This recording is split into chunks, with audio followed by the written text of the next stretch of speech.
그 시절 추억의 쇼에 여러분을 초대합니다.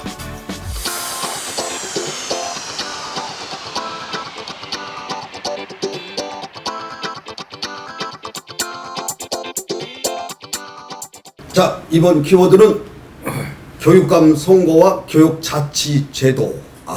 지금 지난 6.4 지방선거에서도 이제 교육감 선거를 같이 했는데, 교육감 직선제의 폐해가 지금 많이 여러 군데서 나타나다 보니까 교육감 선거제도를 좀 어떻게 고쳐보자 라고 해서 지금 새누리당 이철우 TF팀 장인가요? 그분이 국회의원이 지금 전국을 순회하면서 토론회를 지금 개최하고 있습니다. 과연 오늘 여기 출연하시는 우리 패널 여러분들의 생각은 교육감 제도, 선거제도 어떤가 한번 짚어보도록 하겠습니다. 제가 우선 그 이슈에 대해서 먼저 말씀드릴게요. 그 키워드에 대해서. 지금 우리나라의 지방자치가 주민들의 외면을 받고 이제 무관심 속에 있잖아요. 네. 그 중요한 이유는 지방자치의 핵심은 교육과 치안입니다. 근데 지금 현행 그 지방교육이 지방자치의 큰 틀 속에 안 들어와 있거든요. 그러니까 어떻게 되어 있냐면 지금 제도가 상당히 기형적으로 되어 있다. 그러니까 말하자면 지방교육에 대한 집행기관은 단체장, 시장과 교육감으로 나뉘어져 있고, 그것을 감시 견제하는 의결기관은 지방의회에 통합이 되어 있습니다. 교육위원회가 폐지되어 있기 때문에. 네. 그러니까 이게 이원화되어 있는 거죠. 과도기적인 형태죠. 그렇기 때문에 지금 우리 지방자치가 본래의 본질을 하고 있지 못하다. 교육에 대해서 책임을 못 지고 있다. 이제 그게 하나의 두드러진 문제고요. 두 번째는 이 교육감 선거를 우리가 그동안 70년의 그 교육자치의 역사 속에 처음에 임명제로 했다가 이제 간선제로 뭐 학교 운영위원이라든 선거인단을 통해서 간선제로 했다가 이제 2007년부터 직선제로 도입을 했거든요. 그래서 전국 동시지방선거를 하는 건 두 번째입니다. 2010년도에 했고 14년도에 교육감 선거를 했거든요. 근데 이렇게 몇 차례 직선제를 하고 보니까 물론 이제 우리가 그 도입한 취지는 있죠. 이걸 그 우리 지역 교육의 수장을 우리 손으로 뽑고 또 그래서 이제 교육 민주주의를 확립한다는 그런 뭐 아주 뚜렷한 대의명분은 있습니다만 그 선거의 결과를 놓고 볼 때는 대단한 폐해가 있었습니다. 여러 가지 이제 앞으로 지적하겠지만은 돈도 많이 들고 또 이게 정치가 개입이 되고 또 이념적인 대립이 생기고 선거 후에 단체장과 교육감이 갈등이 생기고 그래서 이제 이 교육감 문제를 이제 어떻게 개선할 것인가 하는 문제에 대해서 지금 문제는 다 공감하는데 이것을 해결하는 방법에 대해서는 상당한 이견이 있습니다. 직선제를 유지하자는 거, 임명제로 가자는 거, 또는 간선제로 돌아가자는 거. 그래서 이제 그러한 교육감 선거의 문제점을 이제 우리가 짚어봐야 되는 문제가 있고, 그 다음에 교육감 선거만 달랑 고칠 게 아니라 중요한 거는 아까 모두에 말씀드린 대로 지방교육자치제가 지금 분리도 아니고 통합도 아니고 그렇죠. 절충형이라고는 하지만 기형적이란 말이에요. 네. 그래서 이 제도를 그러면 어떻게 개선시킬 거냐에 따라서 교육감 선출 방식이 달라진다는 거죠. 네. 이제 그런 점에서 오늘 좀 논의가 필요하다고 볼 수 있습니다. 지금 선거 제도가 지금 간선제도에서 지금 직선제도로 바뀌면서 지금 지방선거와 함께 하고 있죠.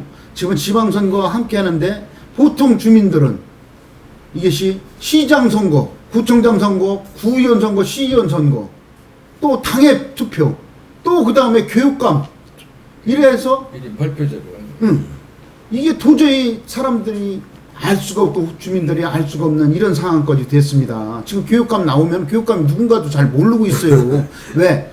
시장과 구청장에 가려져 있기 때문에 교육감은 가려져 있습니다. 그래서 잘 모르고 있는데 이런 부분에서도 문제가 또 하나가 있고 또 하나는 우리가 교육 예산이 우리 대전시에 지금 1조 5천억에 대한 그 교육 예산을 하는 거에 대해서도 지금 국민들이 잘 모르고 있어요.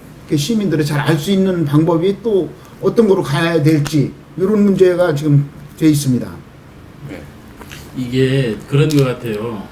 직선제하고 간선제하고 이런 것들은 뭐든지 이렇게 민주주의에서는 직접 민주주의라는 것들을 해서 대의가 돼서 하는 건데 실질적으로 시민들이 참여해서 뽑는 것들이 중요하다고 근간은 유지를 했으면 좋겠다라는 건데 우리 교수님 말씀하신 대로 이게 지방자치제의 어떤 뭐 이렇게 독립된 것도 아니고 뭣도 아니고 이게 정치하고 교육은 사실은 중립적이어야 되잖아요. 뭐 진보니 뭐 지금 요즘 뭐 보수니 이렇게 대결이 또 심한데 그런 것들이 이념적인 대결이 되면 지금 경남도 같은 그런 피해가 나는 거죠. 홍준표 교육 뭐 무상급식이다 뭐 시에서 예산을 주네 안 주네 해가지고 뭐 주민들하고도 갈등도 생기고 이런 단점적인 것들을 보완시켜서 실질적으로 주민들이 참여를 하고 국민들이 참여하는 그리고 실질적으로 교육의 근간이 되는 것들은 모든 것들이 자치제가 그런 것 같아요. 이제 우리 교수님도 계시지만은 자치제는 우리나라의 이 헌법이나 우리나라의 근간 틀에서 차별적인 독특한 것들을 하기 때문에 그런 차별성이나 이런 것들은 유지를 시켜줘야 되는 건데 어떤 잘못된 점들이 발생됐다 해가지고 모든 것들을 다 그걸 뭐 없애야 된다, 뭐 해야 된다 이런 것들 아니라 개선해서 옳은 방향으로 가는 것들이 중요하다고 생각합니다.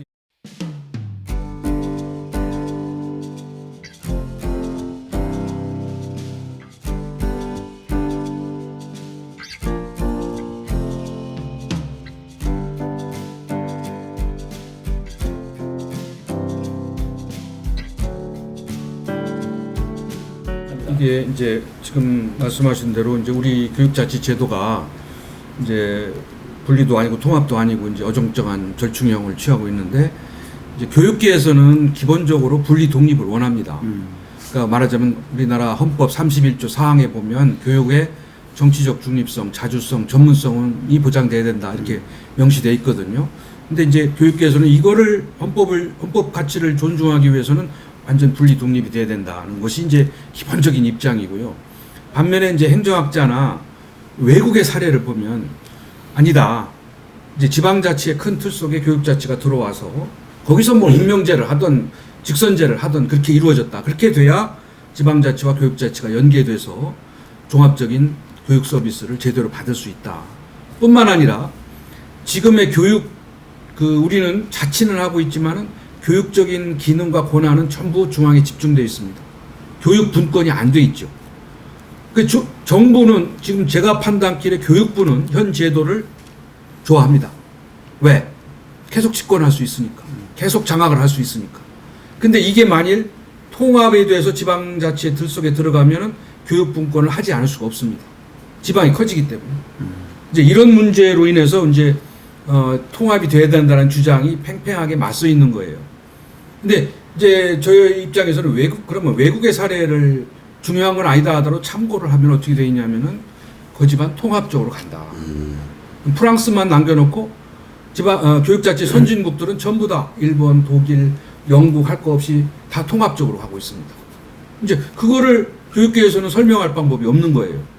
그렇다면 현 제도가 이상적인 제도냐 그러면 그렇게 얘기를 못 하거든요. 근데 분리독립을 이야기하자고 하면은 외국은 분리독립으로 안 가기 때문에 이게 명분이 없고 그래서 이제 거기에 이제 모순이 있는 거고요. 그 다음에 이제 직선제 이 교육감 선거제도의 폐해 문제인데요. 지난 선거들을 통해서 어떤 결과가 나왔냐면은 지난번에 현 교육감 서울시 교육감도 1심의 선거 위반이 돼가지고 선거법 위반이 돼가지고 조희연 교육감 무효 판결을 받았죠. 1심 판결이지만 네 번째입니다. 서울시 교육감. 그리고 이 네 분들의 교육감이 낙마되면은 100억 가까이의 돈을 선거 보전 받은 비용을 내놔야 돼요. 근데 지금은 뭐 1, 2억밖에 안 거쳤다고 그랬죠. 제가 3명 낙마했는데 이제 그 정도로 이게 낭비적이고 비교육적인 선거를 하고 있고요. 지난 선거를 통해서 말이에요. 교육감 선거에 출마했던 분들이 평균 1인당 4억 6천만 원의 빚을 졌다고 그럽니다. 아, 교육감 나오신 분들? 교육감 나온 분들이. 그래서 교육감을 나와서 떨어진 분들은 절반이 신용불량자가 됐거나 행방불명이 됐어요. 빚을 감당할 수가 없었어요. 선거판은. 선거에 당선된 교육감들도 지난번에 절반가량이 7명, 9명인가가 사법적인 판결을 받았습니다. 사법적인 심판을 받았죠. 그 정도로 이 선거 때 저지른 비용이라든지 이런 부분이 당선 후에도 작용을 한다. 그래서 이 교육감, 선출된 교육감들도 교도소 담장위를 걷는다는 표현을 하고 있거든요. 선거법에 걸리거나 문제가 생기면은 교도소 안으로 떨어지면은 이제 구속되는 거고, 또 바깥으로 떨어지면 살아남는 거고. 이런 식의 우리 소중한 교육자들을 이렇게 가해자 또는 피해자로 만드는 현 교육감 직선 제도가 이 단순히 우리가 직선제가 민주주의고 또 여러 번 하면은 다 나아질 거라는 기대 속에 이거를 개선하지 않고 이대로 두고 한다는 거는 상당히 문제가 있다. 특히 지난 선거 17명의 그 교육감 중에서 보통 우리가 진보 보수로 나누는 것도 옳지 않지만은 13분의 진보 교육감이 됐다고 합니다. 그래서 일부에는 이제 진보 교육감이 많이 됐기 때문에 직선제를 폐지해야 된다고 주장한다고 이렇게 오해를 하지만 절대 그런 건 아니고요. 보수 교육감이 17명이 다 됐다 하더라도 현 직선제는 손을 봐야 됩니다. 직선제 개선의 손을 보든 아니면은 외국의 추세. 지금 아까 통합적으로 간다고 그랬죠. 외국에 제가 한 가지 예를 들면 미국의 경우에는 50개 주가 다양하게 지방 교육자치제를 해요. 지금은 직선제를 하는 주는 13개밖에 안 됩니다. 처음에는 한 36개 정도가 직선제를 했는데 해가 갈수록 직선제가 없어지고 임명제 내지 간선제로 가면서 지금 13주만 직선제를 하고 있다. 그래서 이런 나라들도 민주주의를 가장 중요시하는 나라들인데 왜 직선제를 이렇게 줄여가는가, 이런 점들을 들여다보면 거기에는 장점보다는 더 많은 폐해가 나타났고 실질적인 교육 자체가 안 되기 때문에 이제 그런 것이 생기지 않았나, 이런 생각이 들어서 저는 결론적으로 직선제를 하려면 지금의 제도는 좀 달라져야 돼. 예를 들어서 동시지방선거를 해서는 안 됩니다. 지금 1인 8표제를 하는데 정당 공천을 하진 교육감까지 끼워넣어가지고 한날 한시에 하다 보니까 정당이 개입하지 않을 수 없거든요. 또 일자 투표 하잖아요. 어느 칸에 들어갔느냐에 따라서 일자 투표를 그렇죠. 하기 때문에 로또 선거라는 겁니다. 그렇죠. 그래서 이런 선거를 계속한다고 나아진다고 기대하는 것은 저는 연못고다, 이런 생각이 들어서 어떤 직선제를 근본적으로 개선하든지 아니면 다른 방법으로 돌리는 그러한 우리의 개혁이 필요하다, 이렇게 생각합니다. 지금 제도로 예를 들어가지고 지금 현재 같이 이렇게 중앙정부나 그 지방정부에 의존하는 이런 이 제도라 하면은 사실은 오히려 차라리 임명하는 게 낫다라고 봐요. 왜냐하면 이쪽 뭔가 이렇게 틀어지는 서로가 이 교육의 현장에서 문제가 생기니까. 그런데 오히려 재정적인 것들도 독립시켜주고 자치를 제대로 할 수만 있다면, 그리고 또 선거는 누가 부정하라고 한 게 아니잖아요, 제도는. 근데 지금 우리나라에서 지금 교도소 담장을 덮는 후보들이 교육감 선거만이 아니라 다른 것도 똑같잖아요. 그렇죠. 예, 그렇기 때문에 그건 고쳐져야 되는 것이고 우리 의식이 개혁돼야 되는 것이고 좋아져야 되고, 그런 것들을 그런 것들이 일어나지 않는다는 전제 하에 따져야 되는 것이지, 그런 폐해 때문에 다른 것을 고쳐야 된다는 건 이건 거꾸로 된 거라고 저는 생각이 드는 거예요. 그래서 실질적으로 지금 이제 우리 교수님 말씀하시는 대로 그런 독립적으로 어느 데는 그렇지 않게 하는데도 좋다는 거죠. 그러다 보면은 어느 곳은 그렇게 자치제를 할 수도 있고 어느 곳은 안 할 수 있는 것이지만, 우리나라 현행 우리 작은 땅덩어리에서 미국과 같이 그런 것은 안 되겠지만 그런 형태로서 개선을 해가지고 했으면 좋겠다는 제 생각입니다. 네. 직선제로 교육감 선거가 이루어지면서 지금 여론조사에 교육감도 실제로 그냥 임명제로 가자, 구청장도 임명제로 가자, 구의원은 없애자, 이런 것들이 현재 이루어지고 있습니다.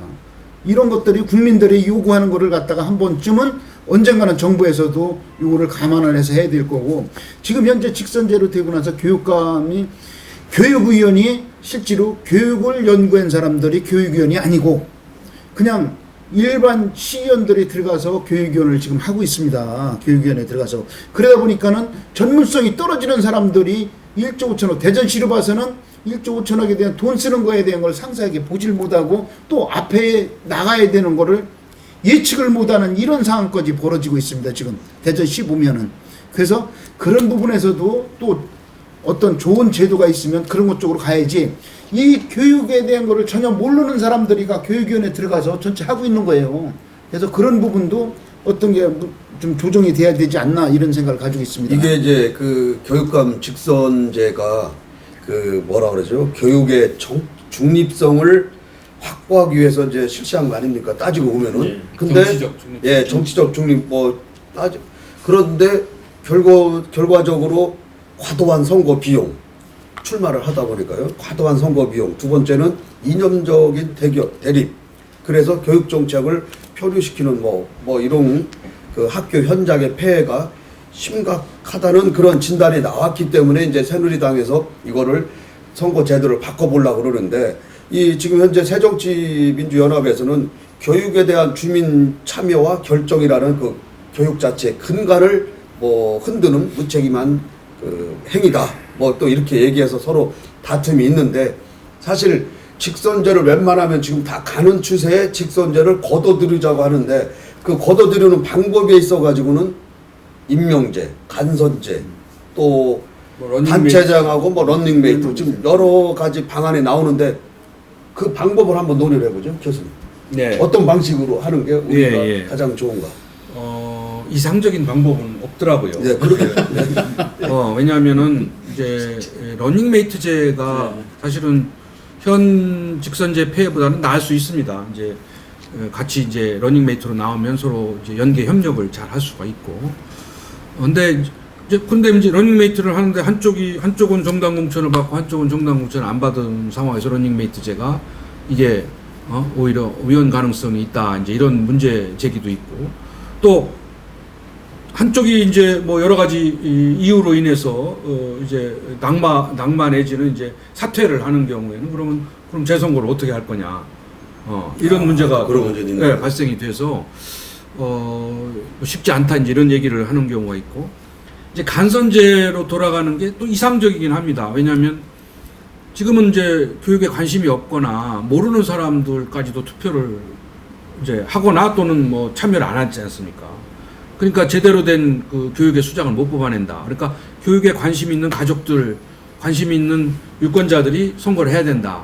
이제 했는데, 지난번 우리가 간선제는 또 문제가 있었잖아요. 뭐 운영위원들 매수를 하고, 네, 뭐 관리를 거기만 하고. 찍으면 되니까. 그러니까 이제 그 숫자를 거기 늘리면, 해경사나 잘 다니고. 그러니까 숫자를 늘리면 예. 선거인단의 숫자를 더 뭐 20만, 30만 단위로 늘리면 이렇게 관리나 매수가 안 되지 않나, 이렇게 그런 차원에서 간선제도 할 수 있는데, 그 선거 관리 방법에 또 어려움이 있거든요. 그리고 또 얼마 전에 이제 공동 등록제라는 것도 세종시에서 한번 시도하려다가 말았지만은, 이제 정책적으로 이제 같은 입장에 있는 사람이 후보로 같이 공동 등록을 해서 심판을 받자, 이렇게 했지만은 그것도 이제 장단점이 다 있고, 그래서 저는 이제 이것의 문제는 결국은 이제 뭐 두 가지 방법이라고 봅니다. 하나는 이제 직선제를 그 유지는 하되, 이제 예를 들어서 제가 제안했던 거는 동시선거에서 풀어줘야 된다. 따로 하는데, 따로 하면 이제 투표율이 떨어지잖아요. 그렇죠. 그러니까 제가 그동안 제시했던 게 뭐냐면, 우리가 지난번에 한번 논의했던 정당 공천 배제, 기초선거에서 정당 공천 배제를 제가 주장을 네, 했거든요. 광역과 기초는 분리를 해야 된다. 동시지방선거는 이제 안 된다. 그래서 광역과 기초를 분리를 하면은 정당 공천을 배제한 기초선거와 교육감 선거를 묶어서 하게 되면은 투표율의 문제는 없을 거다. 그리고 정당 공천이 배제된 상황에서 치르기 때문에 다른 분위기 속에서 선거를 치른다. 그리고 이제 광역 선거는 정당 공천을 하니까 그거는 뭐 국회의원하고 같이 한다든지 이렇게 해서 분리 선거를 해야 된다는 거예요. 그렇죠. 그렇게 해서 교육감 직선제를 유지하는 방법이 있고, 그다음에 두 번째는 이제 과감하게 임명제로 전환하는 거죠. 이제 외국에 그렇게 했듯이 우리가 참고로 해서 우리보다 앞서 고민한 나라들이 그렇게 가니까 우리도 이제 그런 직선제로 쫓아가는데, 다만 직선제를 보완하는 임명제를 보완하는 방법이 있습니다. 그러니까 예를 들어서 그 의회 동의를 받고 인사청문회를 철저히 하고, 또 뭐 대통령이 임명하는 방법도 있고, 뭐 여러 가지 방법은 있어요. 그리고 이 옛날에 임명제를 했던 시절하고는 이제 다릅니다. 왜냐하면 지방자치를 하고 있기 때문에 지방자치를 하면서 교육이 대단히 중요하거든요. 그러니까 단체장이 자기 입맛에 맞는 사람을 아무나 임명할 수가 없어요. 오히려 최고의 교육 전문가를 임명할 수밖에 없는 그런 상황이 됩니다. 외국이 그렇고요.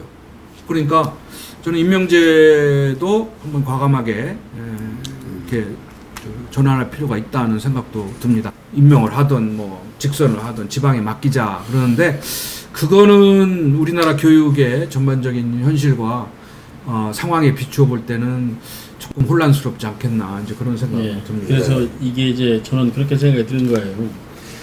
모든 제도가 지금 막 제도 문제를 정하는데 이 민주주의의 그 수준은 그 국민의 수준하고 같다고 얘기하잖아요. 그런데 우리들이 판단력을 제대로 국민들이 판단력을 하면 임명이든 직선제든 간선제든 이건 별 문제가 안 되는 거예요. 그런데 모든 문제들을 정쟁으로 삼는 것들이 문제인 것 같아요. 교육은 교육 나름대로의 그 정치적 중립성이라든가 이런 것들이 있어서 정확하게 가르쳐주고 정확하게 해주는 것들이 있어야 되는데 그런 것들이 문제가 되는 것 같고요.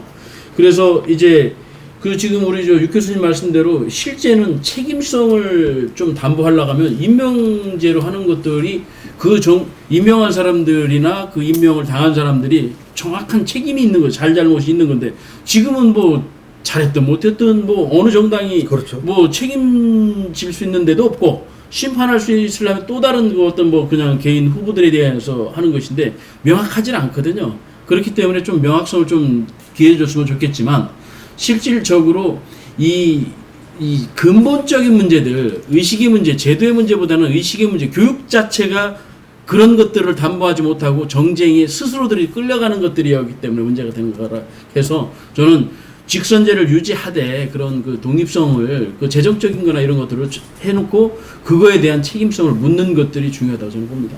자, 앞으로 이 교육감 직선제 폐지 논란은 더욱 가열될 전망입니다. 어쨌든 간에 교육의 1차적인 주권자라고 할 수 있는 주민들의 의사가 일단은 반영이 돼야 될 거고요. 또 더 나아가서 교육의 자주성이나 전문성, 정치적 중립성이 보장되는 방식으로 교육감 선거 제도가 바뀌어야 된다고 생각합니다.